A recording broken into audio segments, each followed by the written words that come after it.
So today the focus was very much on history. World history, but more, I guess, specifically on Western and Mediterranean history. So I started off the day by going to the Pergamon Panorama. Now, the actual Pergamon Museum, unfortunately, is being fixed because it was about to fall into the river. So it's going to be years till it's open again.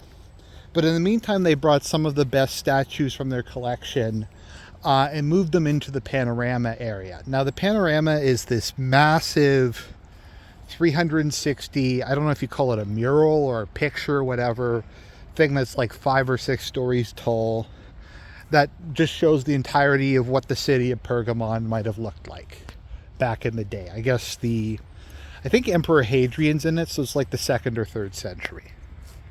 And you can just see all kinds of different stuff in there. You can see religious rituals happening, people debating in the forum, all kinds of stuff like that. And on the way into there, there's just some of the best Greco-Roman statues I've ever seen, just lined up all over the place. And just seeing them, it kind of emotionally impacted me. Because even though I'm mostly of English and German descent, this is still part of my heritage. The fact that I write in Latin characters, but so many of our expressions, our literary themes, our culture, our philosophy comes from this era, and how it's just such indispensable to us. It did touch me on a certain level. And this continued when I went to the new museum, which I highly recommend, which is probably the best museum I've ever been to. When I was looking at all the ancient Egyptian stuff, when I was looking at they had a whole bunch of migration age stuff and things like that. And it reminded me of a moment back in high school, which I guess is kind of one of the things that pushed me along the path I was currently going along, where I was talking to some, they weren't even recent immigrants. They had lived in Canada for over 10 years.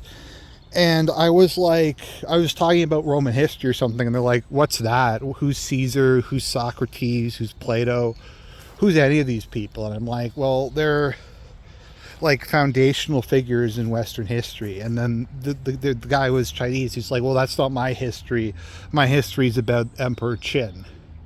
I'm just like, yeah, but you're living in Canada, a country that is based off of, that is the development, that is the descendant of that. And he's like, I don't care, it's not relevant to me. And that's something I find very common. I don't know if it's a Freudian slip or whatever, but normally when you talk to someone who's not Indigenous European, who's moved to a Western country, they will still refer to India or China or wherever it is they're from as their home, or not necessarily their home, but their history. So if you ask them about their history, they won't necessarily, I'm sure there's exceptions to this, but they'll talk about like Mohammed or Emperor Qin or the Qing dynasty or the Mughals or the Marathas or something like that. And they correctly view themselves as a product of that.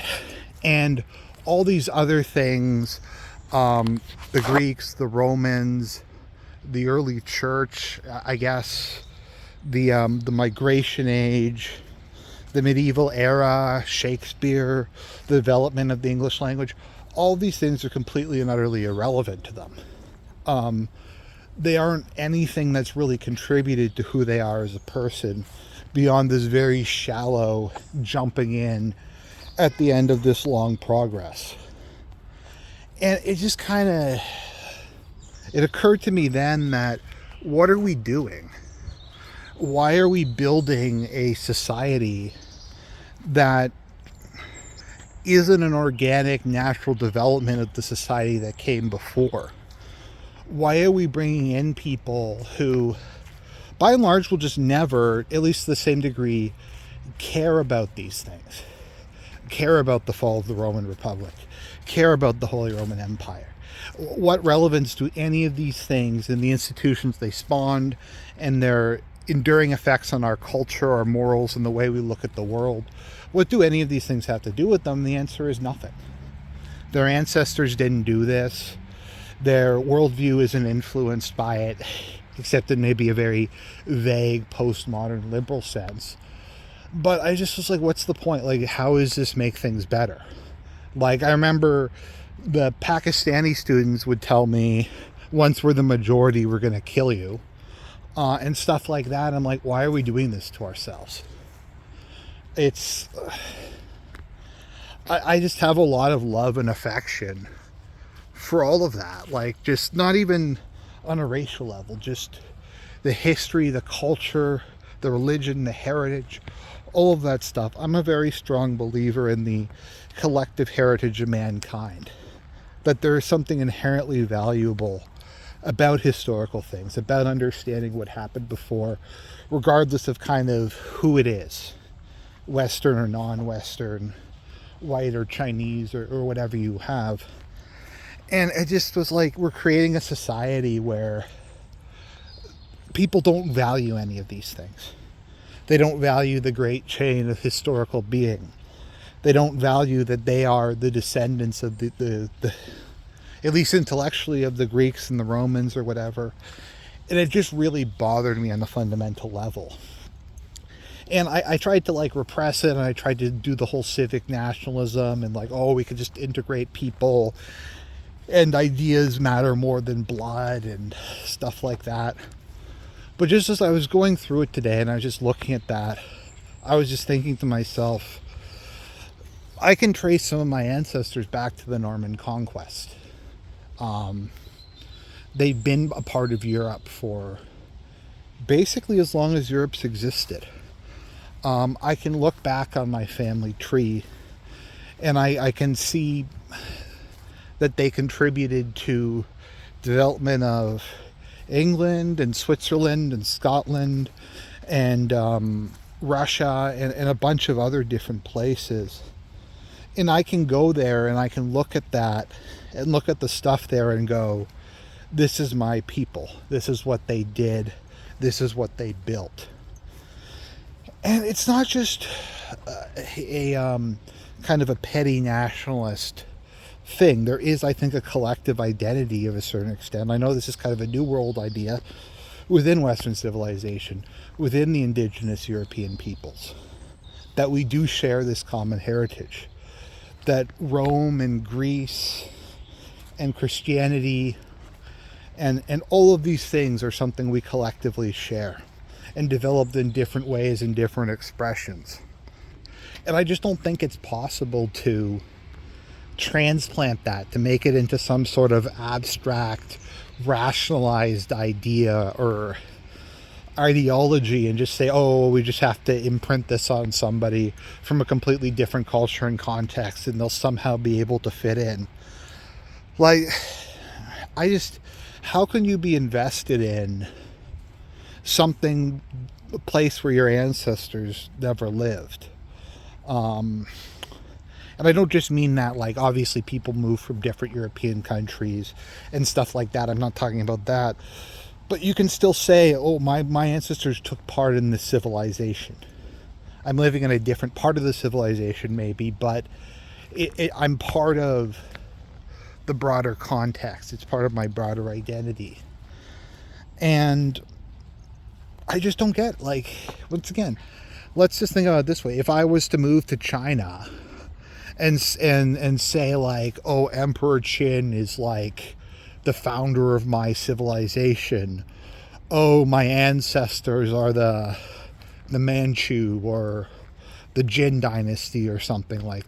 It just doesn't make sense. It just doesn't work.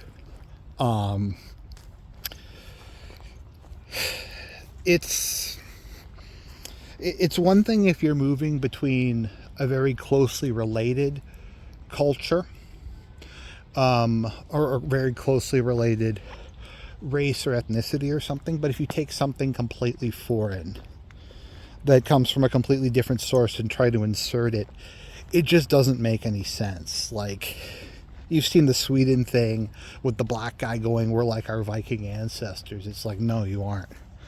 And it's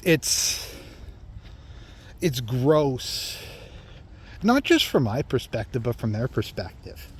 to see these like Chinese people with their proud, long, like ancient civilization going, oh no, I'm not going to identify with that. I'm going to identify with the French Revolution. That's my cultural heritage, is the French Revolution. It's not Confucius. It's not legalism. It's not Taoism. It's the French Revolution, or it's the War of 1812, or whatever. And it's just so absurd, and it's so fake, and it's so Giesler. And it just really struck me as I was looking at it, as I was going through even just the Egyptian stuff and the Greco-Roman stuff, and you look at it and you recognize symbolism that's still around today, concepts that are still around today, and you go, you are the product of that. As Kamala Harris would say, ironically enough, you didn't just fall out of a coconut tree. You exist in the context of everything that came before. And it's true. It's true, but we've decided for some reason, and it's gross. It's not just gross for my people, for indigenous Europeans, for Anglos, for Germans, whatever, but once again, you have the Japanese, who have all kinds of things to be proud of. You have them going to, I don't know, Europe or something, and then pretending that their ancestors founded the Polish-Lithuanian Commonwealth. Like, it's just so dumb. But that was really what I felt today as I was going through all this stuff and I was looking at all these things. That led to it. I think one of the biggest takeaways that I have from just any kind of right-wing ideology, and it's kind of something I came to independently, is the idea that the importance of things being organic. That history has its own flow, that society has its own flow, that it's influenced by many things. It has kind of an evolutionary character, where what works survives, what aligns with God's plan, what the decisions people make are. And I don't think you can just completely ignore that. Sometimes it's wrong and sometimes it needs to change. But the idea that none of that has inherent value and none of that is a fundamental part of your identity in the same way your hand or your foot is just very weird. And I don't use that word ironically, just the first one that came to mind.